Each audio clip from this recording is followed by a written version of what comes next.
we started in this really realistic world where we wanted to get that authoritarian school culture, but at the same time the challenge with the show is that it needs to be open and you need to have like 20 different scenes, 3 at once even sometimes.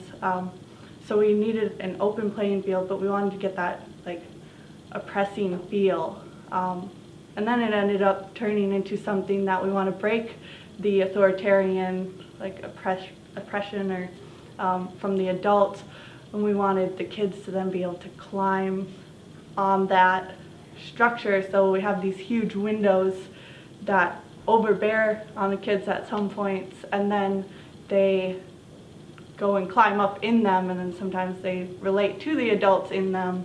My original concept came from talking with Doug and doing some period research, because it is our idea that it's my responsibility to create characters that are real, people that you would recognize, people that would have existed in the 1890s. It's the way of establishing the difference between the natural world and the world we create through the songs and the lighting and the scenic atmosphere. It's a way of establishing a color palette. It's creating a vocabulary within the show and then creating a vocabulary through each design. My main inspiration came from early discussions with Doug about nature and organic shapes. So a lot of my research came from paintings of people rather than photos of actual people, and a lot of period-specific research spoke to me, and that's mainly what inspired all of the work that came out on the show. Well, as a lighting designer, a lot of what I do as the final element to come into the production is a response. So I have no process and no art without first consulting the scene designer and the costume designer, and really trying to get a feel for the world that they're creating with the director. So a lot of the conversations I've had with Doug have been, really with this production, it's been about motion. That's how we've kind of communicated to figure out the transitions, because sometimes we slam into a scene and we slam into a song in a moment, or we roll in or slide in. And so that's kind of the vocabulary we've developed to communicate and build this world. A lot of what people think about when they think about Spring Awakening is, the really rock and roll, totally like cathartic moments.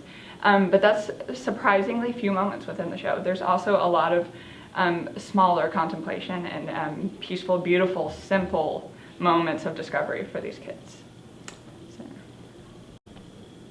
So our role with this production, Alyssa and I have been just doing research on like German Expressionism, and also like creating the world of Spring Awakening and like the historical references in the show, and going back to this world of 1891 with the combination of this pop rock music combination. Yeah, pop rock music mixed with the oppressive society of 19th century Germany. So we've put together a website that we have shared with the cast and with the designers and the director. Spring Awakening means to me the realization of what it is to be an adult. Whether that means mentally, physically, emotionally, the show is about discoveries. And as an adult, you make discoveries about yourself every day. And to watch these children experience for the first time the same thing that you experience now in 1891, it reminds us that without discoveries you can never grow, and without growth there's no use in the world.